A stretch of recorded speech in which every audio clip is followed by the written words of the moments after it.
Em, Me preocupa mucho porque considero que las implicaciones que va a tener con el gobierno Trump y con teniendo por un lado a Trump y por el otro lado a Netanyahu van a ser terribles, terribles, ¿sí? La situación, todo el mundo dice sí, pero es que en Gaza se ha dado intercambio de rehenes, sí, claro. Este intercambio de rehenes ya lo había empezado a operar la administración Biden, lo tenía bastante adelantado con el gobierno de Netanyahu y con Qatar y Hamas. Ahora aparece pues en el momento oportuno como parte del resultado también de una gestión que se adelantó, y hay que decirlo, por parte del gobierno Trump. Él tiene una gran significación en la región porque él estuvo detrás de los llamados acuerdos de Abraham, que han sido los acuerdos que coordinan la cooperación estratégica entre Israel y los estados árabes de la zona, lo que facilita en buena medida el que la zona se aclimate y se distensione. Pero así como han dado mucha manivela a los acuerdos para el intercambio en la Franja de Gaza, han asusado las acciones en Cisjordania, que era la zona que estaba más quieta. Nosotros veníamos viendo este desastroso enfrentamiento que se da entre Hamas y Fatah, que hace que las zonas de ocupación palestina se vuelvan muy complicadas, ¿sí? Y que han impedido que la posición palestina sea frontal y unificada frente a los diferentes actores que pueden mediar el conflicto. Sabemos que ya en el 2009 Hamas va a seguir la estrategia de acción violenta en contra de no solamente de los cuerpos israelíes, sino muy especialmente también de los representantes de Fatah. Y esto llevó a que jamás adelantara las políticas que se veían en la película de El cielo ahora. Es decir, que se dieran ejecuciones sumarias de palestinos gazatíes a los que se les acusó de estar colaborando con el Shin Bet y con los cuerpos de control de Israel. Esta situación hizo que hubiera una enorme tensión. Luego vamos a ver que hay muertos de nuevo en la franja en el 31 de mayo del 2009, cuando las fuerzas de autoridad palestina, Fatah y Hamas, se enfrentaron en la región de Talquilla. Habíamos quedado por aquí, tras la revolución egipcia que se dio en el año 2011 dentro del concurso de lo que se llamaron las primaveras árabes. Originalmente jamás se vio en los gloriosos, cuando se llegó a la elección del presidente Morsi, pero muy rápidamente la situación cambió porque hubo un contragolpe del poder y en lugar de Morsi, quien llegó al poder fue el Sisi. La razón por la cual se dio todo este movimiento en Egipto tuvo que ver con unos elementos importantes que eran los de la hermandad eh, musulmana, que son los originales fundadores de Hamas y que tienen una visión fundamentalista. Originalmente, Morsi no era de esa facción exacta, pero estaba muy rodeado por ella. Eso generó mucho malestar y por eso se lo cambió por el Sisi y el Sisi se planteó ante una posición que fue la de cerrar el cruce fronterizo que hay entre Egipto y Palestina en la zona de Gaza y no abrirlo hasta que la zona gazatí no quedara de nuevo en manos de la autoridad palestina, es decir, de Fatah.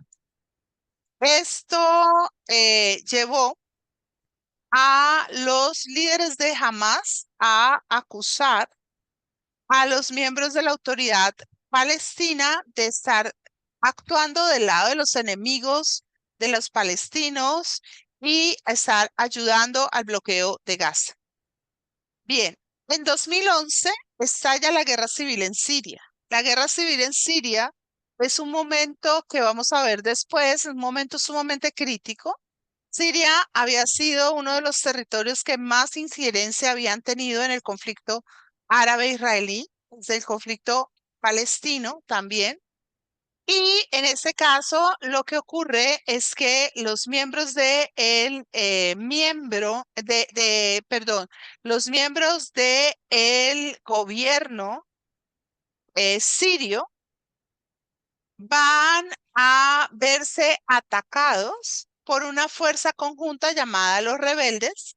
En esa fuerza conjunta hay líderes de asociaciones fundamentalistas islámicas como los sirios, pero tienen respaldo de Estados Unidos y en ese momento tienen respaldo de Estados Unidos, curiosamente, y también de Francia porque están enfrentándose a un régimen que está apoyado por Irán y por Rusia.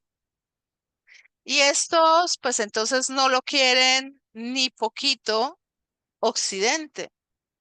En ese momento jamás debía haberse alineado con los combatientes islamistas, perdón, con los combatientes eh, del régimen sirio y habían debido eh, hacerlo porque junto a ellos estaba Hezbollah y Hezbollah ha sido como el papacito de Hamas, los que los han apadrinado, los que los han ayudado, los que les han apoyado en todo.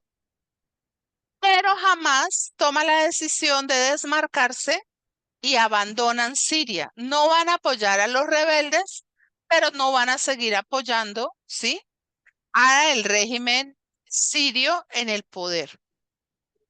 Y en medio de toda esta situación, Hamas llega en el 2012 a decir, no, nosotros nos postulamos completa y absolutamente en contra del régimen sirio. Se me ha olvidado el nombre del presidente de Siria. ¿Ustedes pueden creer? Bueno, ahorita me voy a acordar. Y esto llevó a que los líderes de Hamas fueran perseguidos, expulsados, barridos de Siria, porque ya eran considerados enemigos. Y esto va a pasar con Khaled Mashar, em, no, perdón, ¿quién va a decir no a nosotros o nos sacaron por completo de allá? A finales de octubre, los soldados del ejército sirio empiezan entonces a perseguir a los líderes de Hamas, a matarlos, a sacarlos, a barrerlos, porque pues obviamente ya se han detectado como el enemigo. Una de las cosas que generó mayor inquietud en exactamente allí fue, bueno, ¿y por qué en ese momento Irán siguió apoyando a Hamas? Pues porque realmente, mis niñas, a Irán sí le importa, obviamente, Hamas y Hezbollah y demás, pero esa lucha, aunque está conectada con sus creencias y sus raíces ideológicas, no es su prioridad geoestratégica. Para Irán, mantener en fuego la zona del Medio Oriente, el área de Palestina, es algo sumamente bueno porque tiene allí a Estados Unidos preocupado por ese sector y ellos pueden seguir haciendo lo que necesiten hacer por la trastienda, ¿sí? O sea, yo creo una situación límite en la puerta de mi casa para que nadie se dé cuenta de lo que estoy haciendo en el patio de atrás. Básicamente es eso. En el 2013 ya se dice que el área militar de Hamas estaba entrenando a los rebeldes del ejército sirio libre que estaban contando con apoyo de Estados Unidos y con Francia. Esta posición de Hamas les permitió hacerle ojitos a los Estados Unidos y a Francia y a Occidente y decirle, miren, no somos tan malos, podemos ser útiles, podemos servir, podemos ser un instrumento de acción interesante. En el 2013 ya se dan, digamos, unos acercamientos entre Hamas, que, oh la la, empieza a aparecer como un buen muchacho, eh, la autoridad palestina e Israel. Pero jamás todavía tiene los colmillos afuera. O sea, ya se ha ido vistiendo de ovejita, pero sigue teniendo colmillitos y garritas y esto no permite llegar muy lejos porque ellos tienen unos puntos en los que son absolutamente recalcitrantes, que ellos no van a ceder bajo ninguna circunstancia. Terminan estancándose las negociaciones porque llega a Israel Barack Obama. Inmediatamente los palestinos lo sienten como una afrenta porque ellos no reconocen a Israel, entonces el que el presidente de los Estados Unidos vaya a Israel, pues es una cosa que no les gusta. Pero a pesar de todo esto, pues la situación sigue estando allí tensa, sigue estando molesta. Y por aquí habíamos quedado la otra vez en que Isra al-Molab era por primera vez nombrada como mediadora o vocera de Hamas. Y llegábamos a que en el 2014 finalmente se va a revelar cuando se están aproximando las partes para hablar sobre la posibilidad de de una negociación de paz.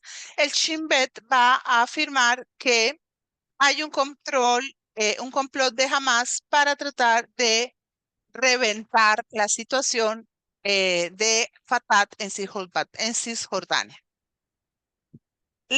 Aquí sigue entonces la primera guerra entre Hamas e Israel, que es en el 2014.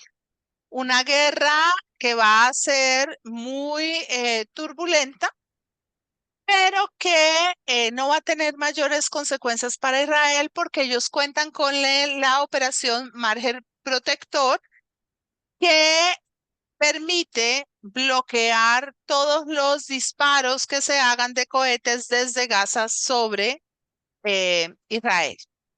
Finalmente, el conflicto cierra después de 7 semanas y 2.200 muertos. Estos 2.200 muertos, obviamente, como podemos presuponer, son mayoritariamente israelíes. Eh, perdón, palestinos, me perdonan, pero es que había leído esto y me enredé. Hay 64 soldados israelíes, 7 civiles en Israel, 2.101 personas que mueren en Gaza. De estos, 1.460 eran civiles no combatientes, lo que señala que más o menos 1.000 de los gazatíes que mueren eran militantes de Hamas. Em, sí, eh, estos muertos fueron causados fundamentalmente a partir de prácticas de bombardeo. Esta primera guerra tuvo varias funciones, o sea, hay unos elementos que son ideológicos que hay que tener en cuenta y es que para Israel un muerto israelí cuenta como 1.000 palestinos, ¿no? Esa es la lógica asimétrica que ellos manejan. Pero además, digamos que fue una, un momento en el que ya jamás solo intentó traer a su patrio de recreo a los estados árabes a ver si se comprometían en un apoyo directo contra Israel y no lo logró, ¿no? Eso es algo importante, no lo logró. Ya en ese momento, ¿sí? Eh, Mahmoud Hamas hizo declaraciones públicas señalando que lo que estaba ocurriendo era que jamás estaba tratando de extender la franja de conflicto, que es lo que les acabo de contar. En ese momento, Israel tomó la decisión de darle sopa y seco y hasta postre a Hamás. Decir la posición israelí, ¿está bien si se los pongo desde aquí, así? La posición israelí era la de, mire, mire niño, deje de fregar que nosotros somos capaces de darle duro cuando queramos. Es muy distinta de la de ahora. Lo que yo estoy temiendo, que es lo que vamos a ver ahorita, es que la posición va a ser una postura de exterminio. Ya es una postura de exterminio hace rato. O sea, ha sido brutal. La respuesta de Israel frente a Hamas ha sido absolutamente brutal. Y me preocupa mucho que se extienda ahora a Cisjordania. Sí, porque cuando Israel ataca a Gaza, bueno, usted dice, ahí tengo un grupo terrorista que está atacándome y que ha cometido actos horribles. Pero cuando hace lo mismo sobre Cisjordania, las condiciones de juego son otras. Bien, en ese momento, en el 2016, empieza el cambio de posturas de Hamas a un nivel más amplio. En primer lugar, en primer lugar, hablan con Egipto con el propósito de ayudar a Egipto a controlar la expansión de las organizaciones terroristas islámicas como ISIS, situadas en la región de el Sinaí. ISIS ha sido muy, muy peligroso y es una organización terrible en sus postulados, en sus formas. Creo que hay en Netflix una serie sobre una muchacha que se va con ISIS. Y yo la otra vez oía los testimonios de un señor alemán cuya hija se fue con ISIS, ¿sí? Porque ISIS hizo una campaña muy eficaz de captación de jóvenes a través de las redes sociales y mucho de esta extensión se logró porque, pues como nosotros sabemos, hay una amplísima proporción de ciudadanos que actualmente son daneses, noruegos, eh, que están en Francia, franceses, alemanes, que son de origen islámico. Y nosotros decimos, pero hombre, es que viven en el primer mundo. Son del primer mundo, no. Ellos viven en el primer mundo, pero no son del primer mundo. Y voy a tomarme un momentico, me voy a sentar aquí, ahora vuelvo aquí a este punto. Voy a apagar el aparatejo de arriba porque cuando termine hacemos un recreíto y ya. No, no son del primer mundo. Estos jóvenes, estas jóvenes, para empezar, siguen estando contenidas o contenidos dentro de unos estándares culturales propios. Quiere decir que viven el desequilibrio estructural de un afuera marcado por Occidente con igualdad de derechos para hombres y mujeres y para los homosexuales y pues todos los géneros que Trump dice que no existen, pero que ellos dicen que sí. Bueno, y todas las cosas que Occidente supone. Occidente ha creado a partir de la Revolución Francesa y como un efecto de la Revolución Francesa, unos horizontes de libertad que son muy extensos, de igualdad que se han ido volviendo cada vez más amplios y de fraternidad que todavía son menos desarrollados, pero que ya se sienten.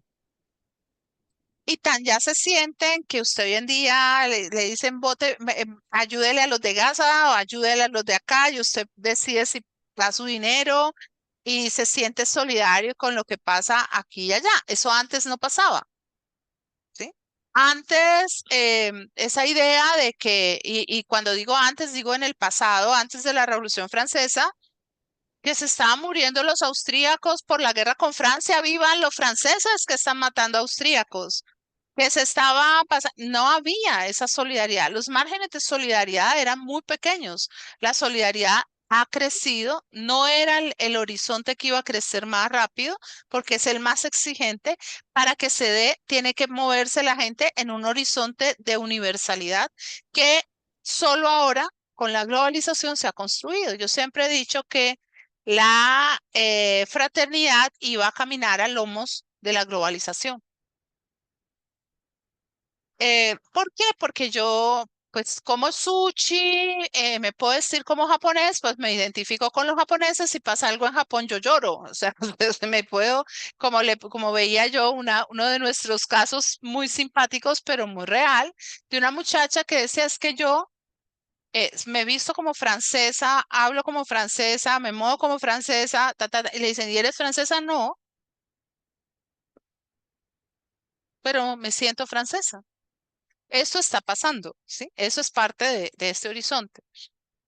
Entonces, volviendo a lo que íbamos, pero en sus casas siguen viviendo las normas patriarcales de sus culturas de origen, con las restricciones de sus culturas de origen más o menos articuladas o profundas. En algunos casos, esto no se da. En algunos casos, son islámicos, pero viven como occidentales adentro y afuera de sus casas.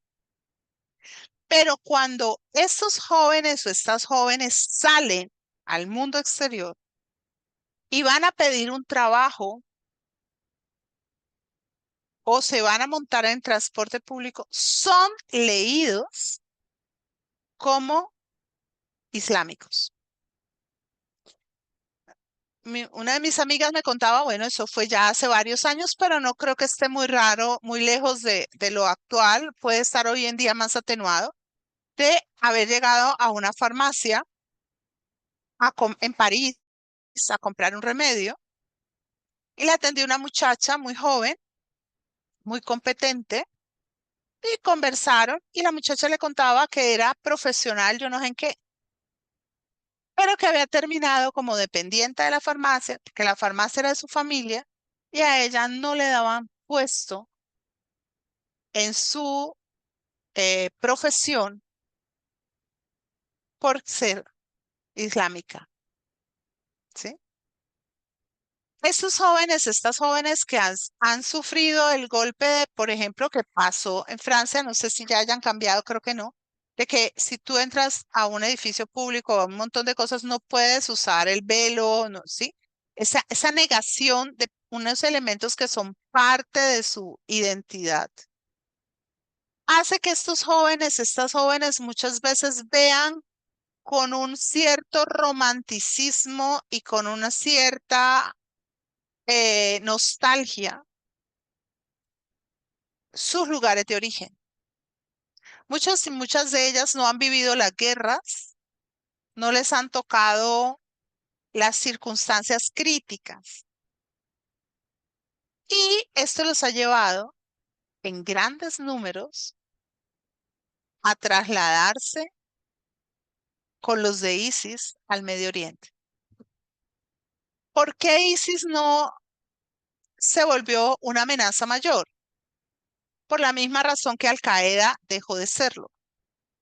Porque a ellos los enfrentaron más eficientemente que Al Qaeda. Habían otros horizontes de por medio con guerra selectiva.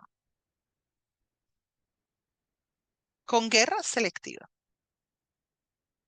Sabemos que hay grupos de contingentes de patriotas en los Estados Unidos, son así, que se infiltran en estos grupos y rompen todo contacto con sus familias, con todo, todo, todo, todo, todo, todo, todo, todo, para poder eh, hacer ataques puntuales sobre los líderes que van a llegar a mandar en estos grupos en general. Entonces, ISIS se volvió muy problemático para Egipto, llegó a amenazar a Egipto y la soberanía egipcia con la hermandad musulmana. Y además allí hay un tráfico de armas que ni para qué les escribo. Hay un mercado negro brutal. ISIS, ese mercado negro, una parte la controlaba Hamas. Y a Hamas ISIS no le interesa porque es un competidor. Yo siempre lo digo, son más peligrosos los herejes que los paganos. Es más peligroso para un grupo como Hamas un grupo islámico que el mismo Israel. Porque lo que se negocia es el poder. Detrás de todo esto hay unas profundas ansias de poder. Y el poder es la droga más grande que exista. Y eso lo vemos con todos estos grandes hombres a lo largo de toda la historia. Hay mujeres también, pero más hombres, que se atornillan en las sillas de gobierno y no quieren soltarlas, no quieren soltarlas, no quieren soltarlas. No solo porque se cuidan las espaldas así, sino también porque ganan o garantizan ventajas de poder. Bueno, vamos a parar unos 5 minuticos. Aquí ya llegó Piquisita y ya